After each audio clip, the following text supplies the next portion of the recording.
शुक्लाम्बरधरं विष्णुं शशिवर्णं चतुर्भुजं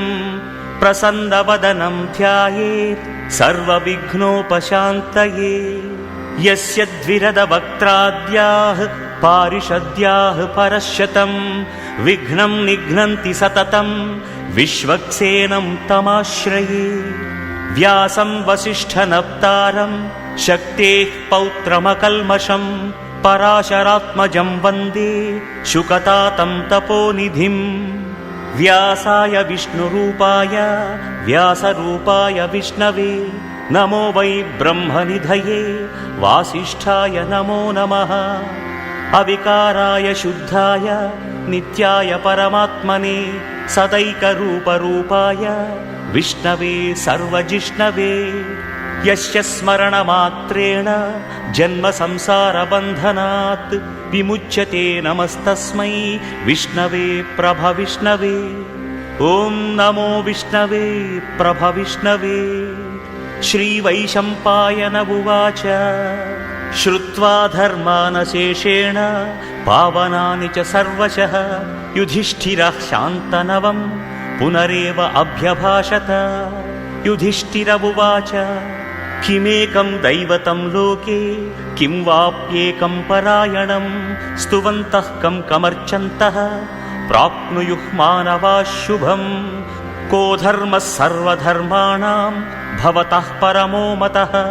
किं जपन्मुच्यते जन्तुः जन्म संसारबन्धनात्। श्रीभीष्म उवाच जगत्प्रभुं देवदेवम् अनन्तं पुरुषोत्तमं स्तुवन्नाम सहस्रेण पुरुषः सततोत्थितः।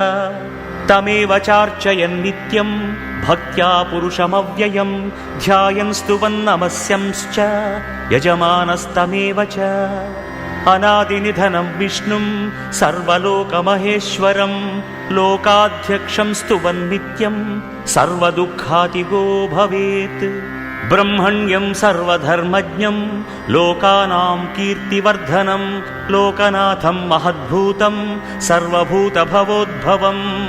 एष मे सर्वधर्माणां धर्मोऽधिकतमो मतः यद्भक्त्या पुण्डरीकाक्षं स्तवैरर्चेन्नरः सदा। परमं यो महत्तेजः परमं यो महत्तपः परमं यो महद्ब्रह्म परमं यः परायणम्। पवित्राणां पवित्रं यो मङ्गलानां च मङ्गलं दैवतं देवतानां च भूतानां यो व्ययः पिता। यतः सर्वाणि भूतानि भवन्त्यादियुगागमे यस्मिंश्च प्रलयं यान्ति पुनरेव युगक्षये। तस्य लोकप्रधानस्य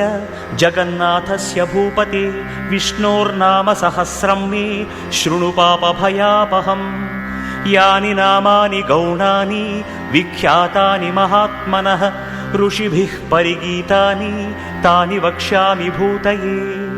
विष्णोर्नाम सहस्रस्य वेदव्यासो महान् ऋषिः छन्दोनुष्टुप् तथा देवः भगवान् देवकीसुतः। अमृतांशूद्भवो बीजं शक्तिर्देवकीनन्दनः त्रिसामा हृदयं तस्य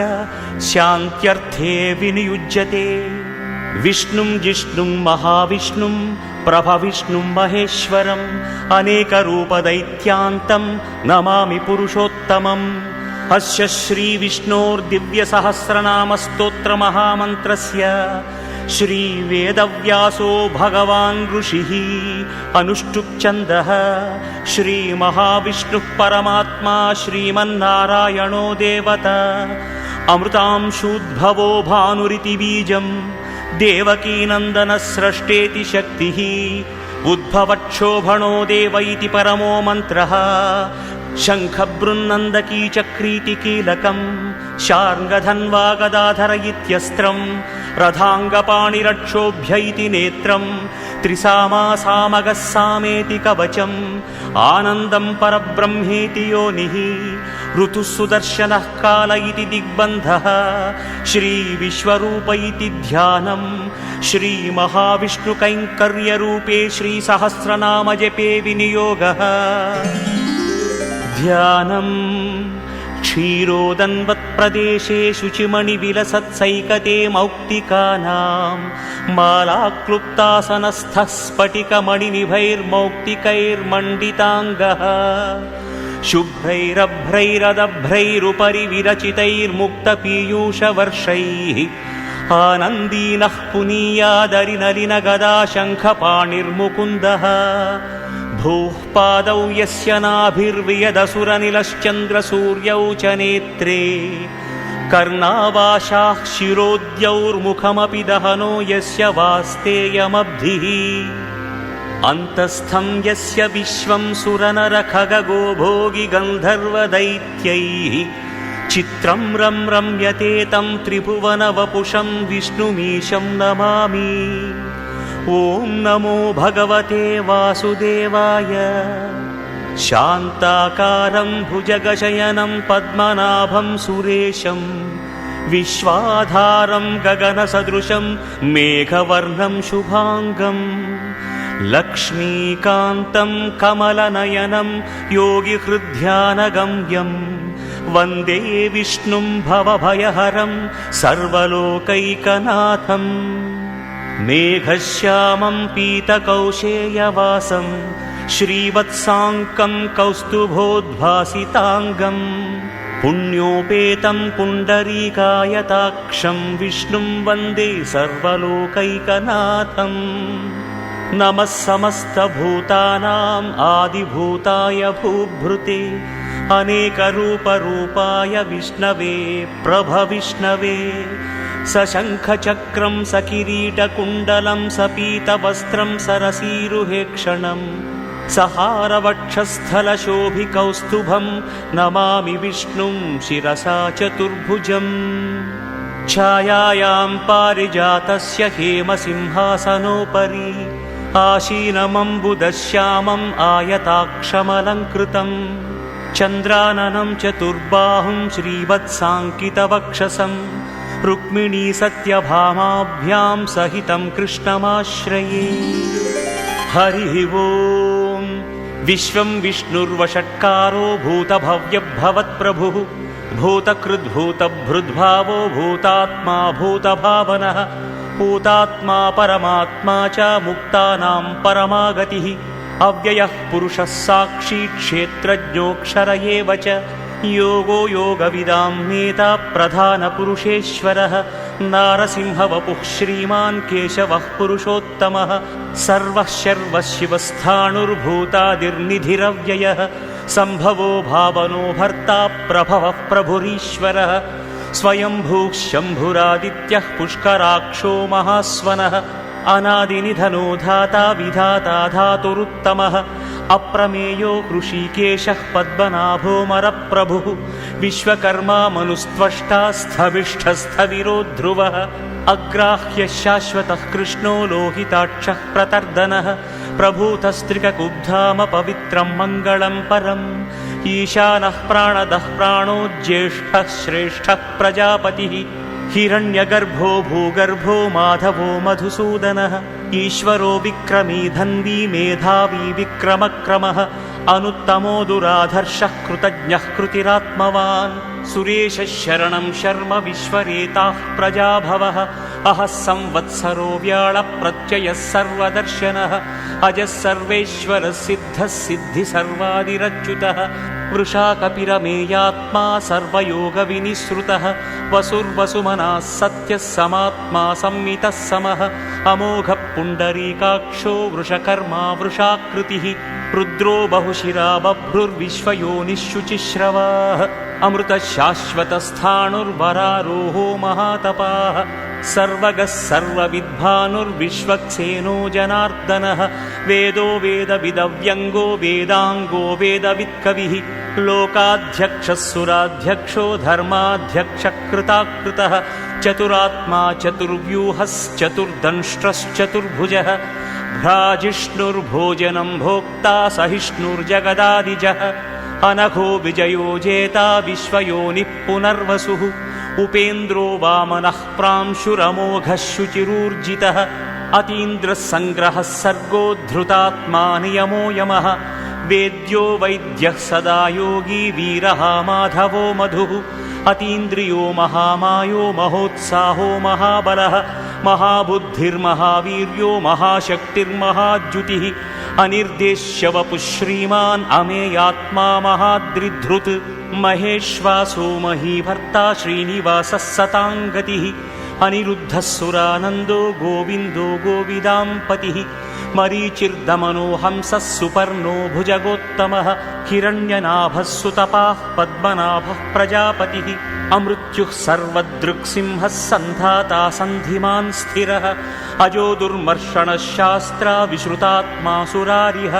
गुरुर्गुरुतमो धाम सत्यः सत्यपराक्रमः निमिषो निमिषः सग्रीवाचस्पतिरुदारधीः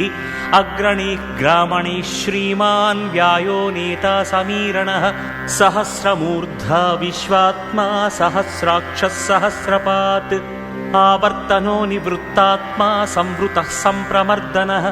अहः संवर्तको वह्निरनिरोधरणीधरः सुप्रसादप्रसन्नात्मा विश्वधृग्विश्वभुग्विभुः सत्कर्ता सत्कृतः साधुर्जह्नुर्नारायणो नरः असङ्ख्येयो प्रमेयात्मा विशिष्टः शिष्टकृच्छुचिः सिद्धार्थः सिद्धसङ्कल्पः सिद्धिदः सिद्धिसाधनः वृषाही वृषभो विष्णुर्वृषपर्वा वृषोदरः वर्धनो वर्धमानश्च विविक्तश्रुतिसागरः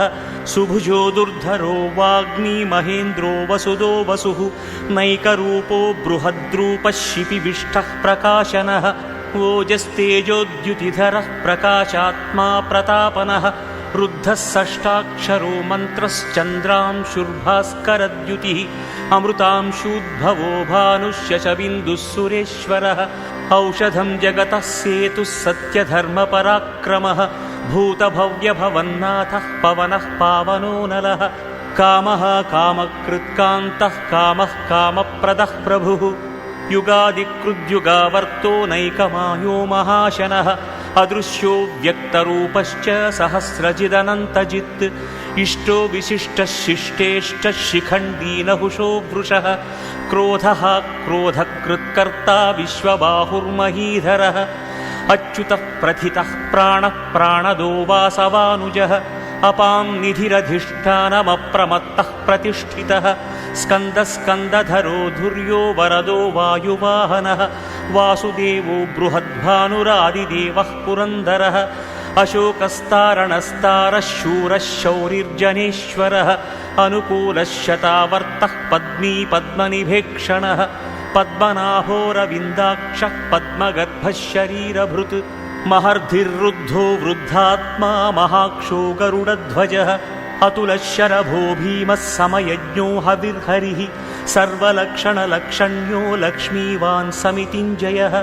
विक्षरो रोहितो मार्गो हेतुर्दामोदरः सहः महीधरो महाभागो वेगवानमिताशनः उद्भवः क्षोभणो देवः श्रीगर्भः परमेश्वरः करणं कारणं कर्ता विकर्ता गहनो गुहः व्यवसायो व्यवस्थानः संस्थानस्थानदो ध्रुवः परर्थिः परमस्पष्टः तुष्टः पुष्टः शुभेक्षणः रामो विरामो विरतो मार्गो नेयो नयोनयः वीरः शक्तिमतां श्रेष्ठो धर्मो धर्मविदुत्तमः वैकुण्ठः पुरुषः प्राणः प्राणदः प्रणवं पृथुः हिरण्यगर्भः शत्रुघ्नो व्याप्तो वायुरधोक्षजः ऋतुः सुदर्शनः कालः परमेष्ठी परिग्रहः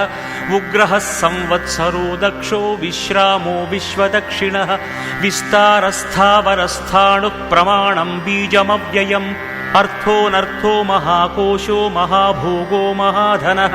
अनिर्विण्णस्थविष्ठो भूर्धर्मयूपो महामखः नक्षत्रनेमिर्नक्षत्री क्षमक्षामः समीहनः यज्ञयुज्यो महाज्यश्च क्रतुः सत्रं सताङ्गतिः सर्वदर्शी विमुक्तात्मा सर्वज्ञो ज्ञानमुत्तमम् सुव्रतः सुमुखः सूक्ष्मः सुघोषः सुखदः सुहृत् मनोहरोजितक्रोधो वीरबाहुर्विदारणः स्वापनस्ववशो व्यापी नैकात्मा नैककर्मकृत् वत्सरो वत्सलो वत्सी रत्नगर्भो धनेश्वरः ధర్మగుద్ధర్మకృద్ధర్మీ సదసత్క్షరమక్షరం అవిజ్ఞాతా సహస్రాంశుక్ విధాతా కృతలక్షణః గభస్తినేమి సత్వస్థః సింహో భూతమహేశ్వరః ఆదిదేవో మహాదేవో దేవేశో దేవభృద్గురుః ఉత్తరో గోపతిర్గోప్తా జ్ఞానగమ్యః పురాతనః శరీరభూతభృద్భోక్తా కపీంద్రో భూరి దక్షిణః సోమపోమృతపః సోమః పురుజిత్పురుసత్తమః వినయోజయః సత్యసంధో దాశార్హः సాత్వతాం పతిః జీవో వినయితా సాక్షీ ముకుందోమిత విక్రమః అంభోనిధిరనంతాత్మా మహోదధిశయోऽन्तకः అజో మహార్హः స్వాభావ్యోజితామిత్రః ప్రమోదనః ఆనందో నందనో నందః సత్యధర్మా త్రివిక్రమః మహర్షిః కపిలాచార్యः కృతజ్ఞో మేదినీపతిః త్రిపదస్త్రిదశాధ్యక్షో మహాశృంగः కృతాంతకృత్ మహావరాహో గోవిందः సుషేణः కనకాంగదీ గుహ్యో గభీరో గహనో గుప్తశ్చక్రగదాధరः వేదాస్వాంగోజితः కృష్ణో దృఢः సంకర్షణోచ్యుతः వరుణో వారుణో వృక్షః పుష్కరాక్షో మహామనాః భగవాన్ భగహానందీ వనమాలీ హలాయుధः ఆదిత్యో జ్యోతిరాదిత్యः సహిష్ణుర్గతిసత్తమः సుధన్వా ఖండపరశుద్ధారుణో ద్రవిణప్రదः దివస్పృక్ సర్వదృగ్వ్యాసో వాచస్పతిరయో నిజः త్రిసామాసామగः సామ నిర్వాణం భేషజం భిషక్ సన్యాసకృచ్ఛమశాంతో నిష్ఠాశాంతిః పరాయణం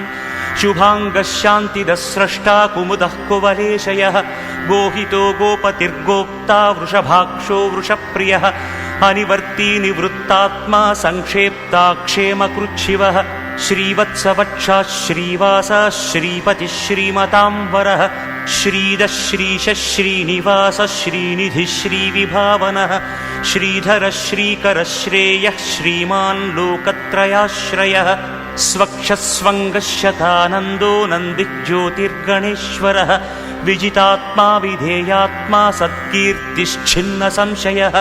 ఉదీర్ణः సర్వతీశ్చక్షురనీశः శాశ్వతస్థిరः భూషయో భూషణో భూతిర్విశోకः శోకనాశనः అర్చిష్మానర్చితः కుంభో విశుద్ధాత్మా విశోధనः అనిరుద్ధో ప్రతిరథ ప్రద్యుమ్నోమిత విక్రమः కాలనేమినిహావీరः శౌరిः శూరజనేశ్వరः త్రిలోకాత్మా త్రిలోకేశः కేశవः కేశిహ హరిः కామదేవः కామపాలः కామీ కాంతకృతాగమः అనిర్దేశ్య వపుర్విష్ణుః వీరోనంతో ధనంజయः బ్రహ్మణ్యో బ్రహ్మకృద్బ్రహ్మ బ్రహ్మ బ్రహ్మ వివర్ధనः బ్రహ్మవిద్ బ్రాహ్మణో బ్రహ్మీ బ్రహ్మజ్ఞో బ్రాహ్మణ ప్రియః మహాక్రమో మహాకర్మా మహాతేజా మహోరగः మహాక్రతుర్మహాయజ్వా మహాయజ్ఞో మహాహవిః స్తవ్యస్తవ ప్రియస్తోత్రం స్తుతిస్తోతారణ ప్రియః పూర్ణః పూర్ణయితా పుణ్యః పుణ్యకీర్తిరనామయః మనోజవత్తీర్థకరో వసురేతా వసుప్రదః వసుప్రదో వాసుదేవో వసుర్వసుమనా హవిః సద్గతిः సత్కృతిः సత్తా సద్భూతిः సత్పరాయణः శూరసేనో యదుశ్రేష్ఠः సన్నివాసः సుయామునः భూతా వాసో వాసుదేవः సర్వాసు నిలయో నలः దర్పః దర్పదో దృప్తో దుర్ధరోథా పరాజితः విశ్వమూర్తిర్మహామూర్తిర్దీప్తమూర్తిరమూర్తిమాన్ అనేకమూర్తిరవ్యక్తः శతమూర్తిः శతాననः ఏకోనైకः సవక్కకిం యత్తత్పదమనుత్తమం లోకబంధుర్లోకనాథో మాధవో భక్తవత్సలः సువర్ణవర్ణో హేమాంగో వరాంగశ్చందనాంగదీ వీరః విషమశూన్యో ఘృతాశీరచలశ్చలः అమానీమానదో మాన్యో లోకస్వామీ త్రిలోకధృత్ సుమేధా మేధజోధన్యः సత్యమేధాధరాధరः తేజో వృషోద్యుతిధరः సర్వశస్త్రభృతాంబరः ప్రగ్రహో నిగ్రహో వ్యగ్రో నైకశృంగో గదాగ్రజः చతుర్మూర్తిశ్చతుర్బాహుశ్చతుర్వ్యూహశ్చతుర్గతిः చతురాత్మా చతుర్భావశ్చతుర్వేద విదేకపాత్ సమావర్తో నివృత్తాత్మా దుర్జయో దురతిక్రమః దుర్లభో దుర్గమో దుర్గో దురావాసో దురార్యః శుభాంగో లోకసారంగः సుతంతుస్తంతువర్ధనः इन्द्रकर्मा महाकर्मा कृतकर्मा कृतागमः उद्भवः सुन्दरः सुन्दो रत्ननाभः सुलोचनः अर्को वाजसनः शृङ्गी जयन्तः सर्वविजयी सुवर्णबिन्दुरक्षोभ्यः सर्ववागीश्वरेश्वरः महाह्रदो महागर्तो महाभूतो महानिधिः कुमुदः कुन्दरः कुन्दः पर्जन्यः पावनो निलः अमृताशो मृतवपुः सर्वज्ञः सर्वतोमुखः सुलभः सुव्रतः सिद्धः शत्रुजित् शत्रुतापनः न्यग्रोधोदुम्बरोऽश्वत्थश्चाणूरान्ध्रनिषूदनः सहस्रार्चिः सप्तजिह्वः सप्तैथः सप्तवाहनः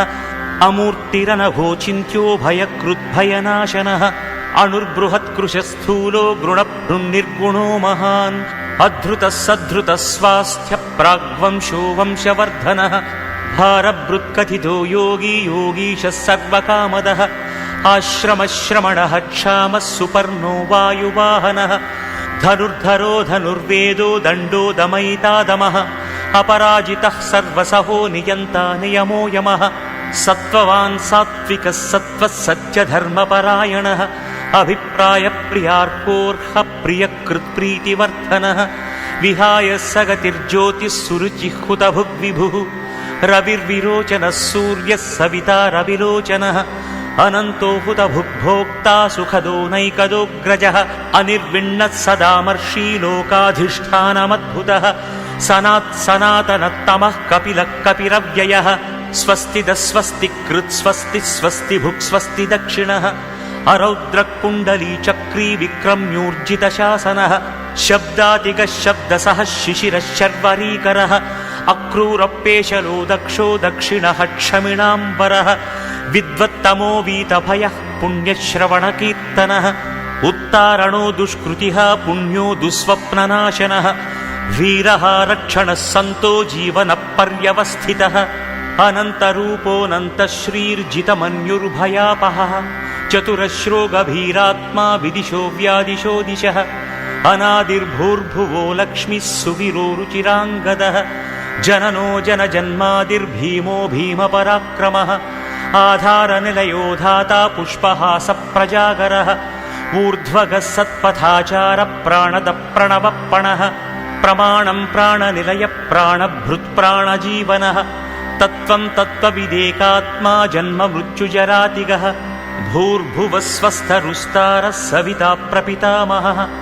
यज्ञो यज्ञपतिर्यज्वा यज्ञाङ्गो यज्ञवाहनः यज्ञभृत्यज्ञकृत्यज्ञी यज्ञभुग्यज्ञसाधनः यज्ञान्तकृत्यज्ञगुह्यमन्नमन्नादयेव च आत्मयोनिः स्वयं जातो वैखानः सामगायनः देवकीनन्दनः स्रष्टा क्षितीशः पापनाशनः शङ्खबृन्नन्दकी चक्री शार्ङ्गधन्वा गदाधरः रथाङ्गपाणिरक्षोभ्यः सर्वप्रहरणायुधः शङ्खबृन्नन्दकी चक्री शार्ङ्गधन्वा गदाधरः रथाङ्गपाणिरक्षोभ्यः सर्वप्रहरणायुधः श्रीसर्वप्रहरणायुध ॐ नम इति वनमाली गदी शार्ङ्गी शङ्खी चक्री च नन्दकी श्रीमान्नारायणो विष्णुर्वासुदेवोऽभिरक्षतु वनमाली गदी शार्ङ्गी शङ्खी चक्री च नन्दकी श्रीमान्नारायणो विष्णुर्वासुदेवोऽभिरक्षतु वनमाली गदी शार्ङ्गी शङ्खी चक्री च नन्दकी श्रीमान्नारायणो विष्णुर्वासुदेवोऽभिरक्षतु इतीदं कीर्तनीयस्य केशवस्य महात्मनः नाम्नां सहस्रं दिव्यानाम् अशेषेण प्रकीर्तितम् य इदं शृणुयान्नित्यं यश्चापि परिकीर्तयेत् नाशुभं प्राप्नुयात् किञ्चित् सोमुत्रेह च मानवः वेदान्तगो ब्राह्मणः स्यात् क्षत्रियो विजयी भवेत् वैश्यो धनसमृद्धः स्यात् शूद्रः सुखमवाप्नुयात् धर्मार्थी प्राप्नुयात् धर्ममर्थार्थी चार्थमाप्नुयात् कामानवाप्नुयात् कामी प्रजार्थी चाप्नुयात् प्रजाम् भक्तिमान् यः सदोत्थाय शुचिः सद्गतमानसः सहस्रं वासुदेवस्य नाम्नामेतत् प्रकीर्तयेत् यशः प्राप्नोति विपुलं याति प्राधान्यमेव च अचलां श्रियमाप्नोति श्रेयः प्राप्नोत्यनुत्तमम् न भयं क्वचिदाप्नोति वीर्यं तेजश्च विन्दति भवत्यरोगोद्युतिमान् बलरूपगुणान्वितः रोगार्तो मुच्यते रोगात् बद्धो मुच्येत बन्धनात् भयान्मुच्येत भीतस्तु मुच्येतापन्न आपदः दुर्गाण्यतितरत्याशु पुरुषः पुरुषोत्तमम् स्तुवन्नाम सहस्रेण नित्यं भक्तिसमन्वितः वासुदेवाश्रयो मर्त्यो वासुदेवपरायणः सर्वपापविशुद्धात्मा याति ब्रह्म सनातनम् न वासुदेवभक्तानामशुभं विद्यते क्वचित् जन्म मृत्युजराव्याधिभयं नैवोपजायते इमं स्तवमधीयानः श्रद्धा भक्तिसमन्वितः युज्येतात्मसु कक्षान्तिः श्रीधृतिस्मृतिकीर्तिभिः न क्रोधो न च मात्सर्यं न लोभो नाशुभामतिः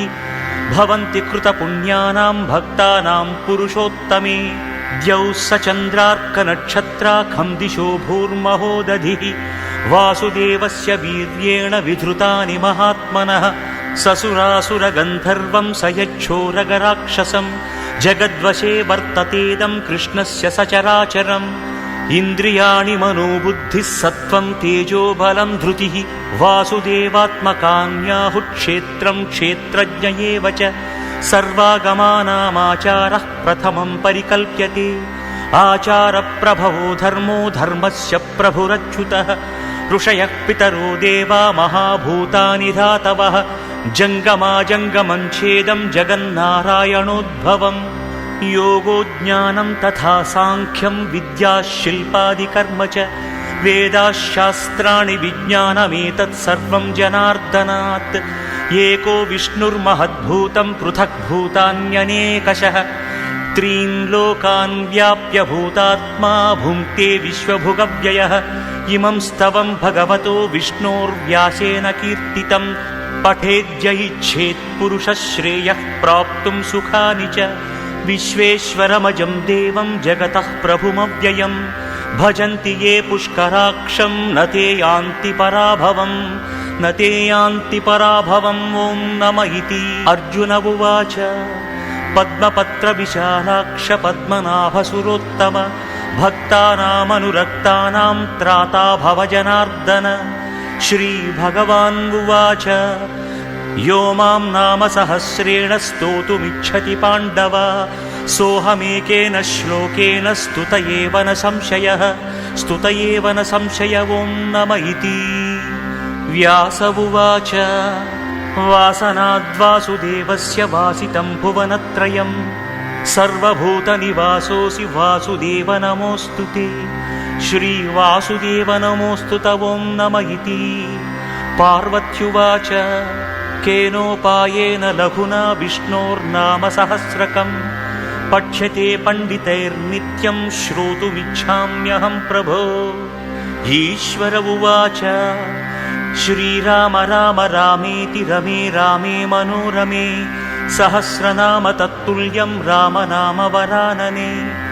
श्रीराम राम रामेति रमे रामे मनोरमे सहस्रनाम तत्तुल्यं रामनाम वरानने श्रीराम राम रामेति रमे रामे मनोरमे सहस्रनाम तत्तुल्यं रामनाम वरानने श्रीरामनाम वरानन ॐ नम इति ब्रह्मोवाच नमोऽस्त्वनन्ताय सहस्रमूर्तये सहस्रपादाक्षि शिरोरुबाहवे सहस्रनाम्ने पुरुषाय शाश्वते सहस्रकोटियुगधारिणे नमः सहस्रकोटियुगधारिणे नम ॐ नम इति सञ्जय उवाच यत्र योगेश्वरः कृष्णो यत्र पार्थो धनुर्धरः तत्र श्रीर्विजयो भूतिर्ध्रुवा नीतिर्मतिर्मम श्रीभगवान् उवाच अनन्याश्चिन्तयन्तो मां ये जनाः पर्युपासते तेषां नित्याभियुक्तानां योगक्षेमं वहाम्यहम् परित्राणाय साधूनां विनाशाय च दुष्कृतां धर्मसंस्थापनार्थाय सम्भवामि युगे युगे आर्ताविषण्णाः शिथिलाश्च भीता घोरेषु च व्याधिषु वर्तमानाः సంకీర్త్య నారాయణ శబ్దమాత్రం విముక్తదుఃఖా సుఖినో భవంతు. కాయేన వాచా మనసేంద్రియైర్వా బుద్ధ్యాత్మనా వా ప్రకృతే స్వభావాత్ కరోమి యద్యత్ సకలం పరస్మై నారాయణాయేతి సమర్పయామి.